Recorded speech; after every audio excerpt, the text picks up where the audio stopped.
All right, I'll try and make this discussion very, very simple.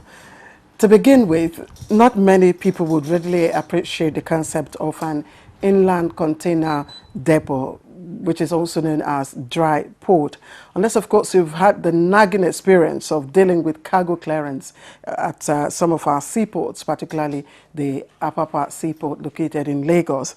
Now, transshipment or conveying of goods from point of origin to their final delivery or destination point has been a major nightmare for, of course, maritime traders, especially those of Nigerian descent.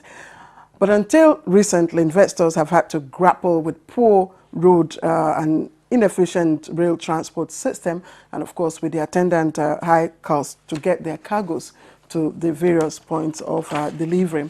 Now, inland container depot, as I said earlier on, or dry port, is an innovation in port development. It is, of course, meant to address quite a number of issues, but most importantly, to decongest the ports and make maritime, transactions very, very seamless. So it is a fundamental shift from what we know as seaport transaction to, of course, a new system which is utilizing a lot more inland infrastructure space, of course, within the hinterland.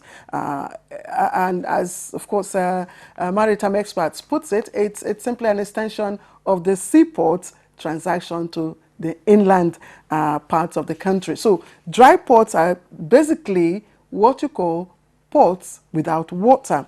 You can either connect to it either by rail or road. But there are so many things you see in a dry port, which of course you might not see in a seaport. But basically, you have all the components of a seaport in a dry port. And it is meant to be complementary, of course, to the seaport activity. So part of the target of the Transportation Ministry under the Buhari administration is to develop ICDs, that's, of course, inland container depots, to decongest the existing seaports and make commerce seamless and cost-effective for investors. So it is an integral part of the rail modernization project. So on late edition this week, we focus our eyes on what we call port without water, inland container depot, or dry port development in Nigeria. I am Claire Adelabu Abdul Razak.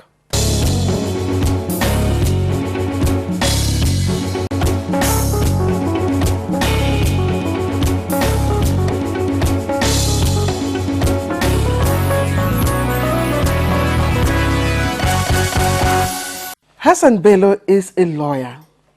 He started his career as a state counsel with the Secretary of State Ministry of Justice, and then he served as a legal advisor in the Secretary of State Investment Company, where he also acquired his managerial competence, having held various positions, but most importantly that of the acting managing director and chief executive officer.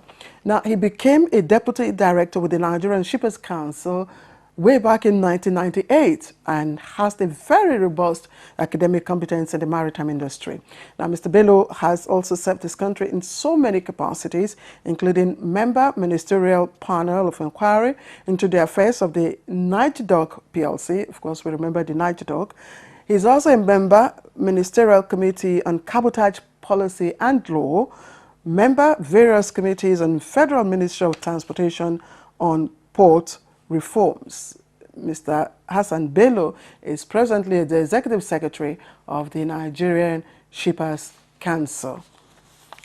Now, my next guest, Mani Ochubogu, is a railway and transport consultant. Now, his 27 years of experience as a qualified attorney spans public utilities, regulation, road, water, and rail transportation. Okay, he bagged his first degree in political science, so he's also a political scientist, and that's from the Ahmadu Bello University in Zaria. But then he diverted and went on to read law. His first degree in law was obtained from the University of Jos. He has a Master's of Law degree from University of London, specializing in law and development. He has another Master's in International Economic Law from University of Kent in Canterbury, another Master's in Research in Law degree, also from the University of London. Now, his experience: he was a Zonal Commanding Officer, FRSC Zone 6. He was the Executive Officer at the Nigerian High Commission, United Kingdom, but has a bias, as I said earlier on, for public utilities, regulation, electricity, networks, water, railway, and transport infrastructure. He's currently working on his research on ECOWAS electricity regulatory reforms. Gentlemen, let me thank you for your patience, first of all, and thank you for coming on Late Edition this week. Thank you very much. Thank you very much for having us. Yes, I'll start with you. You heard me practically struggling to explain what the concept of ICDs or dry depot, is. You are the driver of this initiative under the Ministry of Transportation. Can you break it down for us? What are we talking about? ICDs, dry ports? I mean, is it all about containers? Yes, mostly. The dry port, as you explained quite, clearly, is just a port that is not located on the coastal, on the coast. It's a port without water. Now, the definition of a port is a place where goods are either discharged or loaded. So it does not need to be water. That's why we have airport. That's why we have river port. So what we have is inland port. And why we call it dry is because it's not a river port, neither is it a seaport, but it is a port in all ramifications. It is located inland, and the reason being the seaport, they need to be decongested. We need to also look at the economy of Nigeria. We look at the geography of this country and see that we have. Is it a child of necessity? Is it basically, was it developed as a solution to a particular challenge? That is one, to decongest the seaport. But more importantly, it serves as the gap for modern transportation. The concept in modern transportation now is door-to-door delivery of cargo. So you will be in any place and your cargo will be delivered there. Why will you go to Lagos to receive cargo when you can do that in Calabar, when you can do that in Kadena, when you can do that in Kebbi and other inland places? So it's a port like any other port. And it has to be mentioned that it's a port because goods are cleared there. Goods are also loaded there for import and export. It is a port of origin and a port of destination. I'll get you to speak in detail, of course, the component of activities and how it differs from what goes on at the seaport. But Mani, if this is an innovation in transportation, a mode of transportation, most advanced countries, have long forgotten about, ICDs. In fact, they are going steps ahead. Are we latching on it too early or too late? No, I think we are latching on it at the appropriate time. The increasing economic development of Nigeria necessitates the fact that we should have inland depots, inland container depots. The increasing sophistication of shipping requires that with containerization, you can move goods no longer from one port to another. You can move goods or cargo door to door, as Bello said, or from city to city, even from village to village. It makes it easier. It is a necessary outgrowth of the sophistication of the shipping industry arising from containerization and the intermodal transport structures that are made available. But if you look at the, sorry, if you look at the countries, where ICDs, have been developed, you discover that the quantum of, activities, the quantum of cargoes, ferried from, or cargo flows, is enormous to even, warrant this. But do we have that? Can we say we have such cargo flows? Yes, we do. In Nigeria, on the average, we have about, about 4,000, 5,000 vessels entering Nigeria on a yearly basis on the average. And technically, that is still small. Based on the potentials of Nigeria, we can be doing 10,000, 15,000, 20,000, even 30,000 tons as the year go by. And we are not talking of just Nigeria alone. We're also looking at our neighbors in the north, like Chad, Niger, Burkina Faso, Southern Sudan, and even Northern Cameroon. This conversation we are having is not even just a Nigerian thing alone. It's actually an ECOWAS-wide issue that we are dealing with here. And the cargo flows in Nigeria, for now, are just growing. There's a lot more to come. The cargoes that pass through Lagos, a large part of them end up in the hinterland anyway. 80% of them end up in the hinterland. Why should we be passing 100% of our cargoes through Lagos alone, when the other 80% are required outside Lagos? So technically, as you said, as a necessity for distribution, efficiency of the ports, security of the goods, and even for removing pressure on the high roads, we move them by rail. And this will require us to promote and develop the intermodal infrastructure that is necessary to make the ICD successful.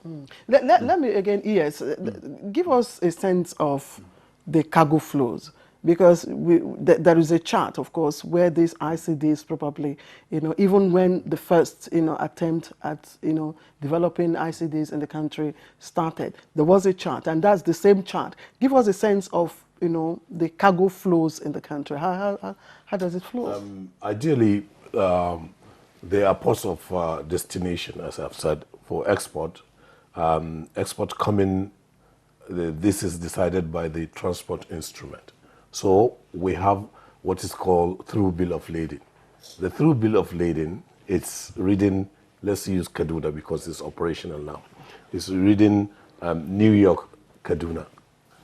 That's where the origin and the destination. The bill of lading will not read Apapa because, it's seamless transport system.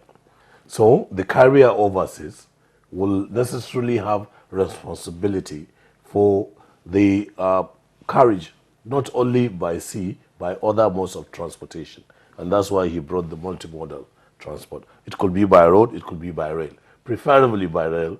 And so it means that there is a port in Kaduna, just like there is a port in Apapa or Tinkan. You know what? Why I asked? Maybe why I asked is because we have seaports, in quite a few areas, corridors. Yeah. Does that give us a sense of how the cargoes, transact, the maritime transaction, how it flows? Yes. Does it give us a sense?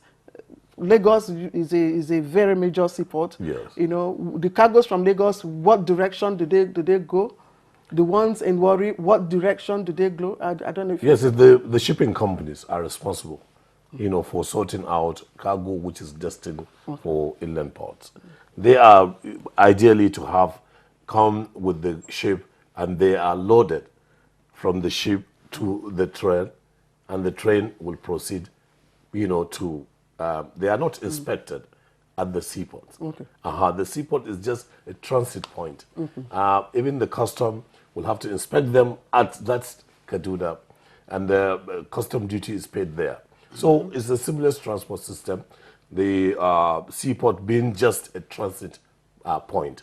It has nothing to do, with the seaport as it is. But it is a port, and this is what we have been experiencing. For example, only last week, the train, carried some containers from Lagos. They adjusted to Kaduna, and all we needed to do was to transship, this cargo on the train. It will come to Kaduna, and that is the destination. Okay, don't fast forward me to Kaduna. I know you can't wait to talk about Kaduna, which is your baby. But Mani, at the moment, if you look at the location of the ports, which are the viable routes? Well, in terms of cargo conveyance. The viable routes, the traditional, or what I'll call the common knowledge, is Lagos. However, I beg to differ slightly with the so-called common knowledge. There is the port in Port Harcourt. There's a port in Warri. There's a port in Calabar. How busy are those ports in terms of cargo reception and, of course, In outflow? terms of cargo reception, they are about, say, 25 to 30% busy, which is not good enough. So they are underutilized.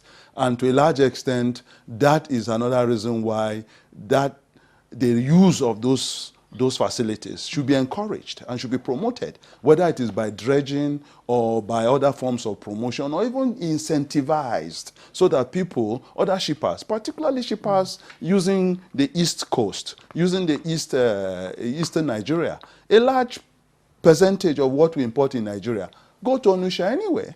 But no, the shippers in Onitsha would rather take their goods to Lagos. And it doesn't make sense to me, if you ask me. Yes, some people are complaining about the neglect of the port in Port Harcourt, but then, like Bello and the former minister have said in the past, you don't force shippers to use a particular destination. I agree. Okay. But then, if you are bringing your goods to Onitsha, why take it to Lagos? You can pass it through. But why or what will make a particular shipper, denounce using a particular, location? Maybe. Usually it's the cost. Usually it's the cost. But then I call it a pie-hig victory, because the time you waste in the congested city of Lagos, going in and out, you lose money, you lose time. That's one. So the cost you're trying to save by bringing your goods to Lagos is negated. If you bring your goods to Port Harcourt, it's more efficient. Then there's also the exaggerated fear of security. Yeah, fine, there's some points there. Maybe the Navy needs to do more about piracy between Lagos and Port Harcourt. But notwithstanding, if we don't use it, we are losing to the pirates, and we are losing to the notion that that area or axis is not safe. So we have to still keep trying to use it anyway. So technically, I believe you need to use Port Harcourt more regularly. You need to use Warri and Calabar in particular as well. And if we open up that axis, folks from Cameroon, folks from Equatorial Guinea and other parts of Central African Republic can be using those ports as well, besides Lagos. Yes, in charting where the ICDs are to be located and sited, do we consider the viability of the cargo flows? Yes, we did. Actually, the throughput of cargo will determine. Okay, that's what you call throughput. Yes, that's what will determine the viability or otherwise of inland port. And this was done by an international consultant company that took 1.5 years studying the cargo flow, as you call it, in Nigeria. And we have been able to see that there are 5, places for distribution. And this we are able to do. But some places is because of the history they have had. They are where I may call inland container depots, and you must distinguish that with the dry port, because they are not depots, they are ports. But in Funtua, let me give you an example of Funtua. Funtua was a large agricultural center, cotton and other processed agricultural products. There was, a semblance of a dry port there, with the paraphernalia of rail presence, even in that facility. So you could see that because of the surrounding trade, the routes that they are going to take, it will be very good to have, ICD, or what you call dry port now, In Kano, for example, you know, the trading flow will naturally warrant, you know, a dry port. Why will a Kano man go to Lagos to clear goods? You know, rather the goods come to him. Because what's going to happen is replication of the economy of Lagos and Port Harcourt and Calabar and Warri, also in Kano or in Isialonga. You know, manufactured goods, agricultural goods, and don't forget, these dry ports are also centers of export. And that goes to the diversification of our economy. We need to export. And, you know, export processing, the logistics is very weak. You know, one has to take his cargo to Lagos, wait for how many days before export is done. But here, the facility is brought to you. Shipping has been brought to the doorsteps. So that will spur the economy. That will mean we are going to, right now in Kaduna, again, I have to use the Kaduna because of the operations of it.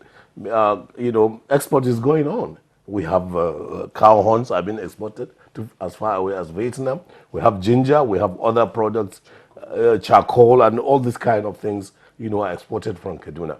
And you could see if you go to Kaduna station now, you see the effect, you know, on the immediate environment. Banks are going into the station, into the port, you know, and other, you know, regulatory agencies. You could see that the economic activities are picking. Since you started talking about the components of the infrastructure Yeah. that, you know, come with an ICD Yes. or a dry port, Yes. maybe you could as well, in your response, tell us. Yes. You see, this is a place where we expect it to be at the industrial park.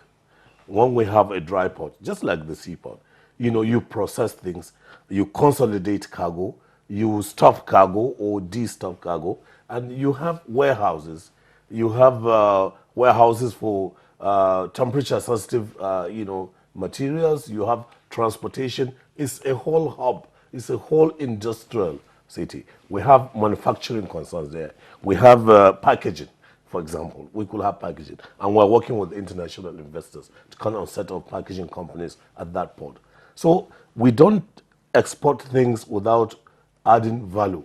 There must be value addition. And you also have all the agencies that are All the involved agencies, you know, in clearance of goods. Yes, in clearance of goods will be there. Custom, it's a custom port. And necessarily, the port is owned by custom.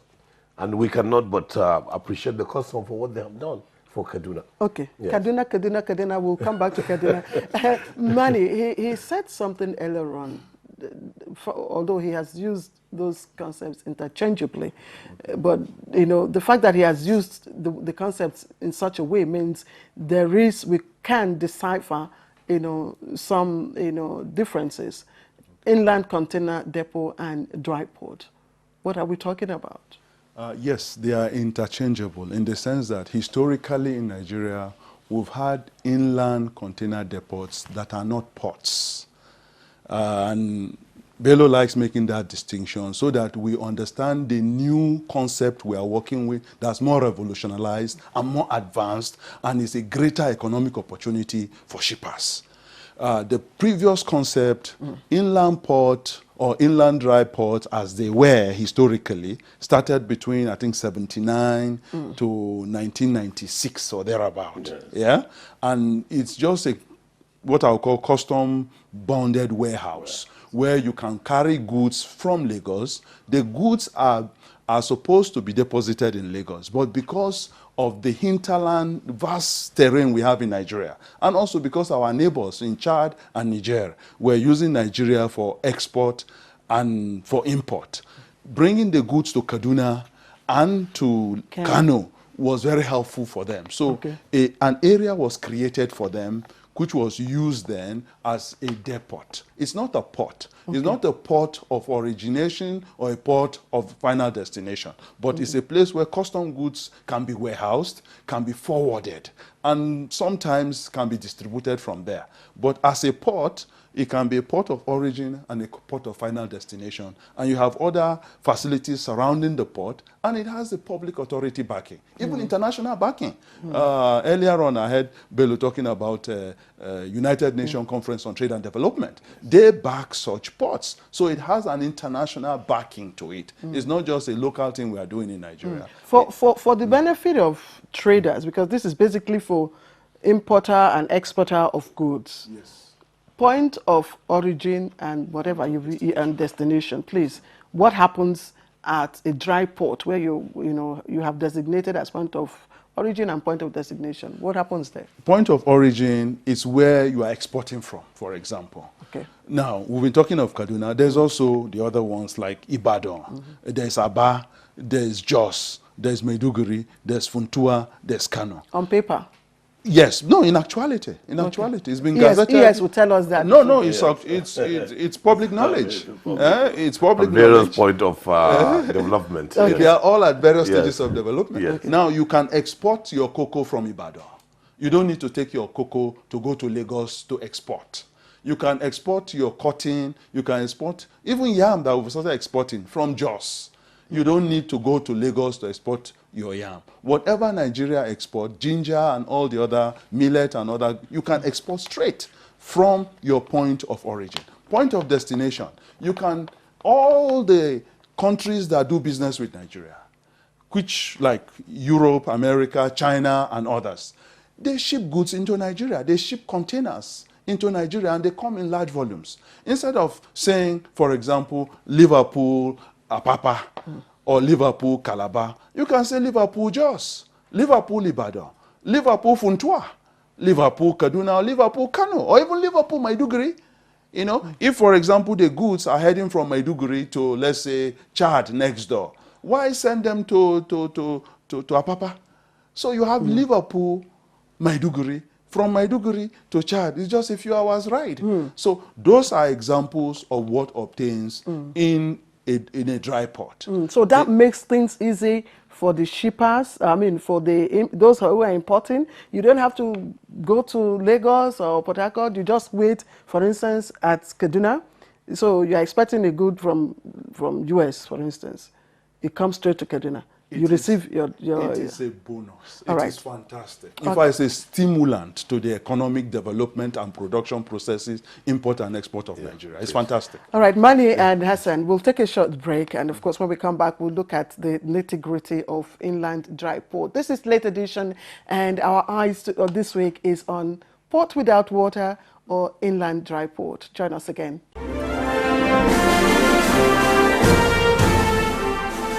Advertising your goods and services on the right channel gives you an edge over your competitors. NTA News 24 has all the platforms for your target audience. The station is on DSTV channel 419, GoTV channel 46, StarTimes channel 101, and Free TV channel 703. With our digital format and wide range, we can reach your customers in next to no time. We are eager to promote your business, goods, and services. So partner with us for a very rewarding business experience. For more information, please call Henry on 0803-379-0884 or visit our office at NTA Headquarters, Area 11, Garki, Abuja. NTA News 24. News and more news. Welcome back. This is late edition, and our eyes this week is on ports without water or inland dry ports. And I have with me the Executive Secretary of Nigeria's Shippers Council, NSC, Hassan Bello, and of course, rail and water infrastructure expert, Mani Ochubogu. Thank you very much, both of you, for joining me. Now, let's start again from where we stopped. You talked about past attempts at inland port development by way of inland ports, inland container depots. That's what you said. That's correct. But I don't know, yes, why do I have this feeling? Because in our research, we discovered that there have been various attempts, apart from the ICDs. We started off with Kadena and Kano. There was also a time when Shippers Council itself, did some feasibility study and came out with recommendation, which of course led to another attempt. That attempt was also, boggled. Why do I have this feeling that there seems to be a kind of rusty clock at the wheel of implementation? There are a lot of issues, even right now. You see, land has to be transferred. The cooperation of state government is very, very important. In some states, we're happy or we are lucky to have cooperation of state governments. In some states, we are not. The issue of land transfer from the state to the federal government was particularly difficult. Secondly, an inland port is better served by rail than by road. This is because one of the cardinal issues of inland port is to reduce drastically transportation cost. And that means the means of the cost of production by manufacturers will come down. If it is by rail, for example, from Lagos to Kaduna, it's 1,800 to bring a 20-foot container by truck. Well, it is, 600 naira by rail. So you could see it's almost half of that, and this will have, effect on or it will arrest inflationary trend. That is it. And he said it stimulates the economy, and that's what has been doing. Now, attempts have been made. Customs were jittery in the first instance because of the possibility of diverting the cargo. That means loss in revenue. But this is not going to be done now because Shippers Council will track, the cargo. There is no place for diverting the cargo to anywhere but where the custom wants it. That is at the dry port. When is this tracking? Very, very soon. Very soon. We are talking with people, and we have started to put in place the transaction and the processes of acquiring such technology. Then one important thing is they were not designated, but now we have a law that says the president has declared Kaduna, for example, as a port of destination and a port of origin.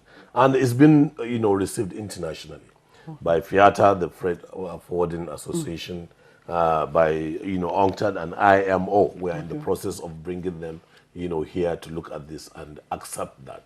We want the carriers overseas to know that there is a port in Kaduna. And this is gazetted? Yes, it's gazetted. So that gives it more sustainability. Yes, Okay, Mani, any more additional points to the issue of clog in the wheel of implementation?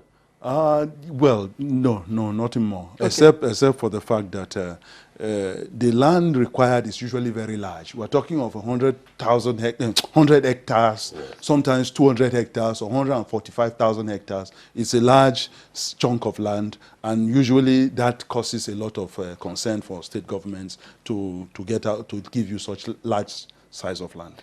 Kaduna. So tell us, of course, it has commenced full operation, and you've been talking about it. What is the cargo requirement at the moment? The Kaduna has capacity of 29,000 TEUs, 20-feet equivalent units of container.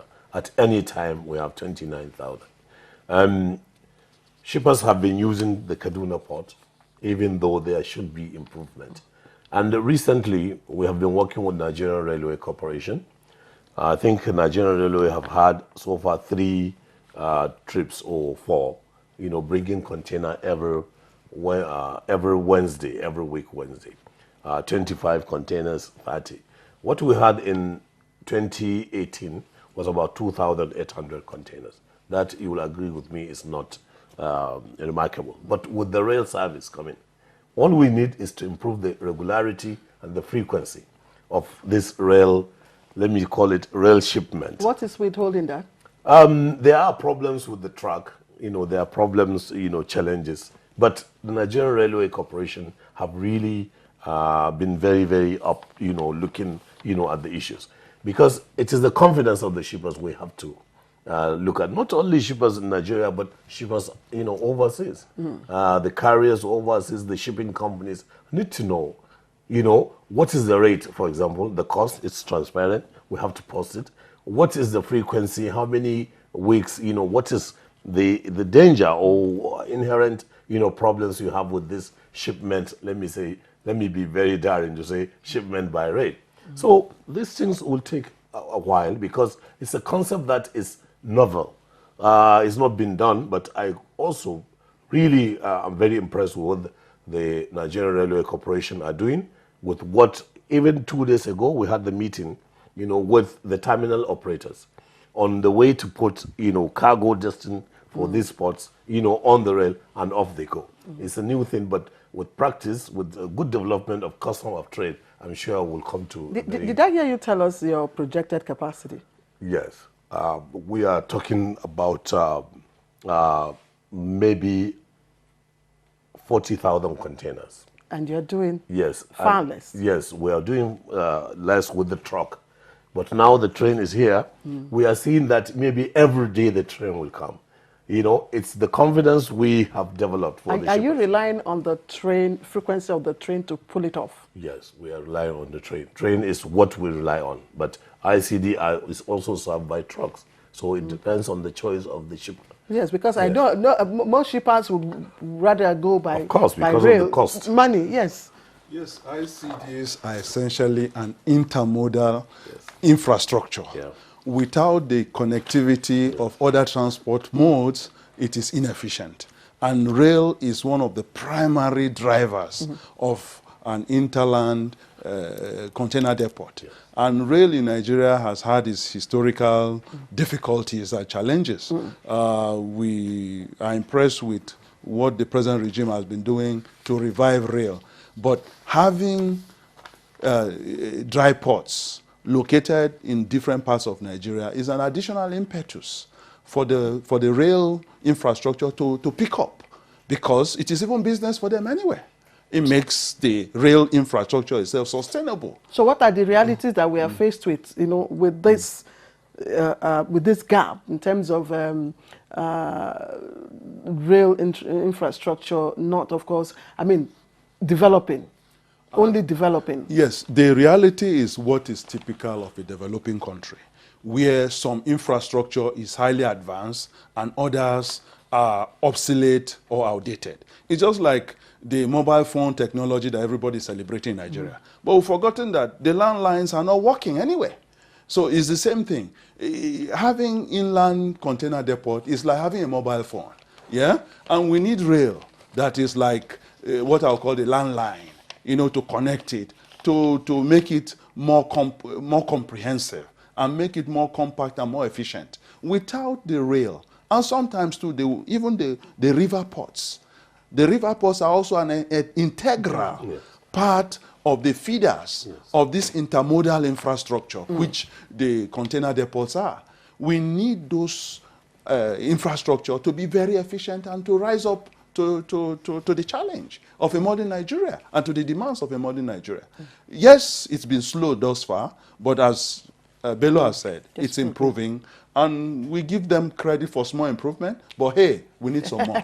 We need some more work. Yes, well, you should be beating your chest now for the credit coming from Yes, Mani. for the credit but coming from Manu, because he's stingy with his praises. Okay, you talked about, of course, that majorly now, movement is by trucking.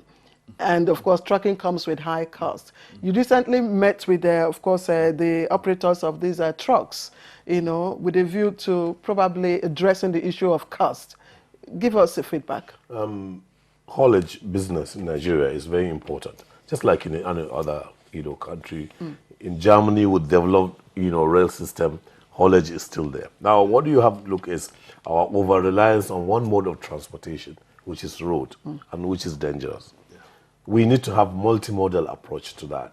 And that means, to decongest the port. Access to the port must be by many or through many modes. Yeah. You have the rail, which is the most reliable, the most reasonable in cost. I won't call it speed, but it eliminates delays. In the trucking system, because there are gaps in law and in operations and in policy, you order a truck and the truck driver will like to have a holiday somewhere, and it will take you seven days before he arrives at destination. It's harrowing There are no experience. laws. And now Nigerian Shippers Council, in collaboration with many agencies, is developing a carriage of goods by land law. This is a comprehensive law that will take care of delays, that will take care of loss or damage to cargo. There must be some insurance aspect of it. And then the ICDs, or what we call the dry ports, will be there. The truck transit parks Shippers Council is developing will also be part of it. We need to have an efficient inland transportation system. Otherwise, because Nigeria is not an isolated country, we are looking at investors. And one of the things investors look at is how efficient, is the transport system internally. Connectivity is very important.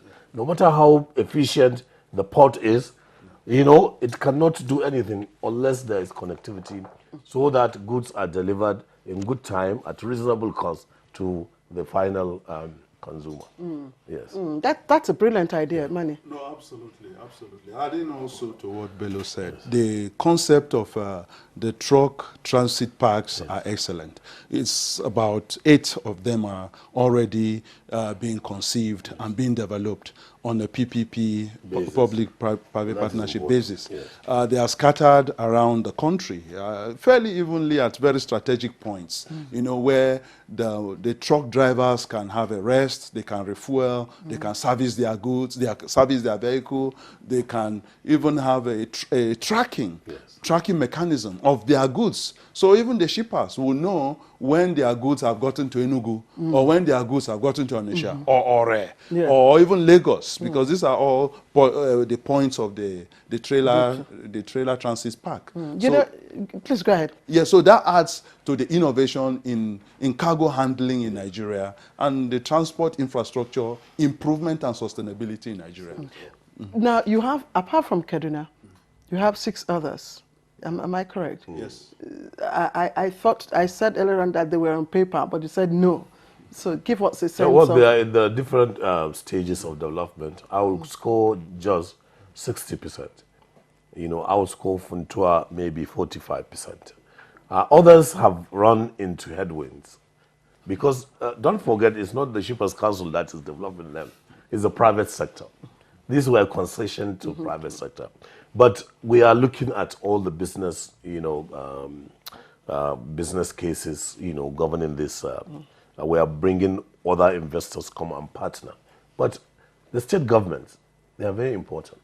Yes, I was going to ask you because this is domiciled within their jurisdiction. And they are the beneficiaries. Yes. So my next question would have been, what kind of reaction are you getting? Is there a difference in the approach to the present, initiative? Yes, state government, some have donated the land and have paid for compensation. They have built infrastructure around the ports. Like Kadena is an excellent thing. Kadena has taken up. Yes, Kadena has taken up because the reason why, because of the support of the government. We are looking at Plateau also, very solid support given. There are some, problems which we are trying to solve also. Okay. What percentage is Plateau? Plateau 60%, if I put it. What is left for Plateau is to have the rail come in the facility. That is the rail sidings, coming into the facility. That's what we are talking with Nigerian Railway Corporation to construct about 2 or 3 kilometers rail siding in. But I'm appealing to state governments where these dry ports are, sited, to do more, more in providing facilities and seeing that if they are the beneficiaries of the employment, they are going to be the beneficiaries of that. In Ibadan, for example, by 2020, the dry port will have been in operation. Okay. Why is that in Ibadan, not progressing at the speed that... Yes, as I told you, most of them have to restructure their finances. The banks sometimes or lending institutions may not see, the viability of the project. We have been, Shippers Council, that is, been very patient with the concessionaires. But we have given them the deadline now. You have to come up with, conceivable, review, bankable review of your project. Otherwise, we have no options than to cancel the concession and give it to those who are willing. Yes, Manny, do you think that if the state governors or government at the subnational level approached this dry port from a business perspective, with a business sense, probably things would have sped up? Yes, absolutely, I agree. And that's why I'm particularly disappointed with states like Abia. Abia, that is such a commercialized state. Abia has inland container depots, and they are not exploiting the immense opportunities and possibilities it presents. There's still this lackluster, slow motion in Abia, which I find extremely disappointing. For Maiduguri, for example, I can understand. There's still the security tension in Maiduguri, but Abia has no excuse. Abia should be like Kaduna right now, because Abia pride themselves as being highly commercialized. You know, in fact, they take pride in telling you that their container is on the high sea. But You know? at the initial, at the outset, the ES, you were reported to have applauded, you know, the Yes, I'm appreciable still level. uploading, actually. Abia. Yes, Abia, the Sorry to concessionaire, interrupt you. as a matter of fact, the concessionaire of Abia is Gate. This gate. Yes, they are the ones that were most enthusiastic. You know, they went extra mile. They paid the compensation, you know, instead of waiting for the government to do so. But they had different scenarios, scientific, you know, ways to do the funding of this project.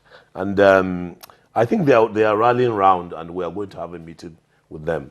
The Abia State governor, we have met him, I think, once or twice, and there are promises. But, you know, now with the budgetary constraint, the unavailability of resources, competing needs, but we need to appeal, you know, to Abia State government to come and be serious about this, the effort at Isialanga. Mani, I will allow you to complete your thoughts. Sorry, I had to digress. No, there. Yes. it's fine. It's a fine compliment to my thoughts. I am a little bit critical at the pace of development in Abia. I've said so, and I'll keep saying it loud and clear. I'm also not particularly impressed with Ibadan. Ibadan, we thought by now, should be up and running. Ibadan has a vantage position because of its proximity to Lagos, and also to having two rail lines passing there. You have the narrow gauge rail Precisely, and the the standard gauge gauge rail. So Ibadan has absolutely no excuse not to strive and be up and running. Ibadan should have hit the ground running by now. But instead, we're talking about Kaduna only.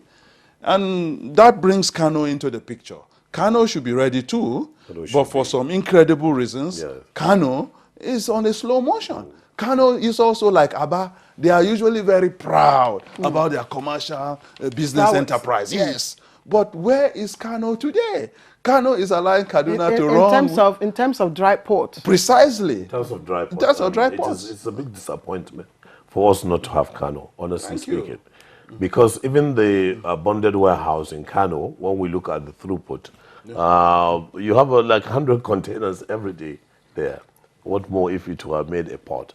But all these things are under review, and we are going to come out with, you know, decisions on Kano and others. But what is important is there is no exclusivity for Shippers Council to say that one cannot develop a port in the same city. Yeah.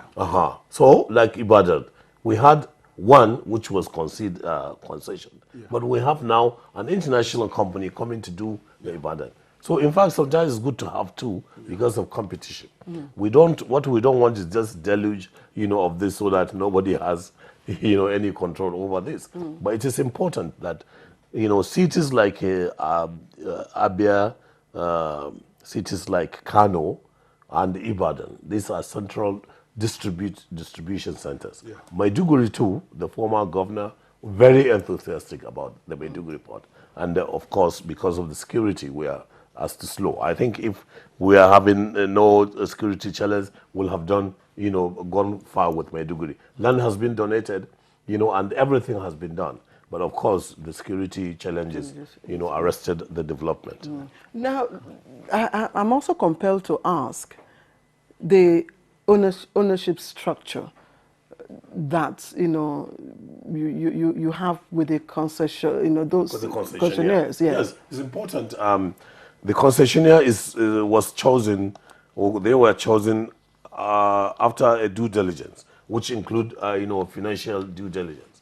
But what we tried to do was to give, or to say state governments where these dry ports are located should try to have equity, you know, about 20% on behalf of their people. You know, we want the people to own it. We want the local government to own it. We want the state government to have a say, you know, in the equity structure. So that is what is happening.